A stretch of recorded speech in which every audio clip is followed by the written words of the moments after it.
La compagnie nationale algérienne des hydrocarbures Sonatrach va collaborer avec le secteur énergétique au Zimbabwe à la suite de la découverte d'un important gisement gazier dans le nord du pays en mai 2023. L'objectif est d'exploiter pleinement les ressources souterraines zimbabwéennes pour renforcer son secteur énergétique. L'accord prévoit également un investissement dans le secteur. La Sonatrach s'engage à fournir une formation professionnelle aux travailleurs zimbabwéens avec un programme de formation qui sera mis en place à l'Institut national des hydrocarbures et de la chimie en Algérie, soulignant l'engagement de Sonatrach envers le développement des ressources humaines locales.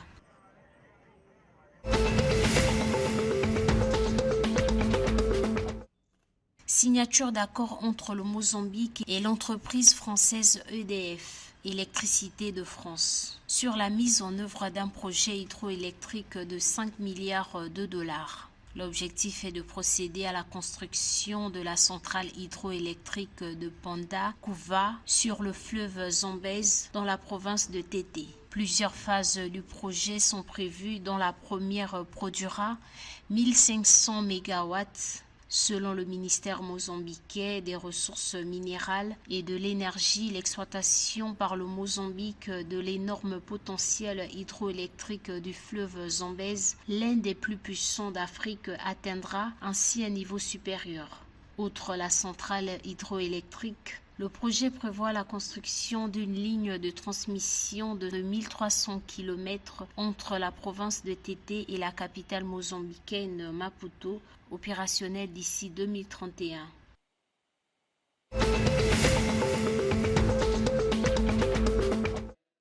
En Afrique du Sud, l'ex-président Jacob Zuma, destitué il y a 5 ans et encore poursuivi dans plusieurs affaires de corruption, ne votera pas pour l'ANC lors des élections générales de 2024. Selon Jacob Zuma, l'ancien parti de libération a perdu la confiance et le respect des Sud-Africains en raison de nombreux défis auxquels le pays est confronté. Bien qu'il ne votera pas pour l'ANC en 2024, au pouvoir depuis la fin de l'apartheid, l'ancien président sud-africain Jacob Zuma a précisé qu'il ne quittera pas le parti fossoyeur de l'apartheid dont il a été un pilier.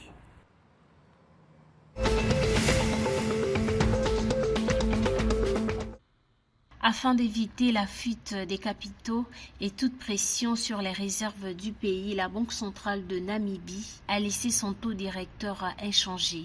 La décision de maintenir le taux à 7,75% est la troisième décision de maintien d'affilée après que la Banque de Namibie l'ait augmenté de 5 points de base en juin et 2 fois de 25 points plus tôt en 2023. L'inflation dans ce pays d'Afrique australe a augmenté de 6,0% en glissement annuel en octobre contre 5,4% en septembre, ce que le comité de politique monétaire de la Banque centrale a déclaré.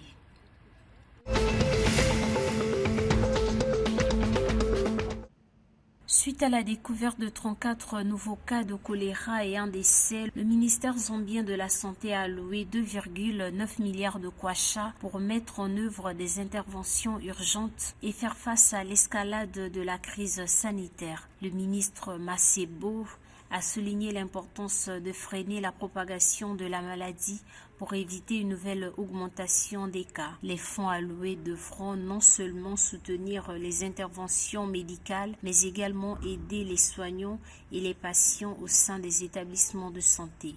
Pour renforcer les pratiques et la sensibilisation en matière de santé publique, le ministère de la Santé prévoit d'engager 120 volontaires de santé communautaire supplémentaires.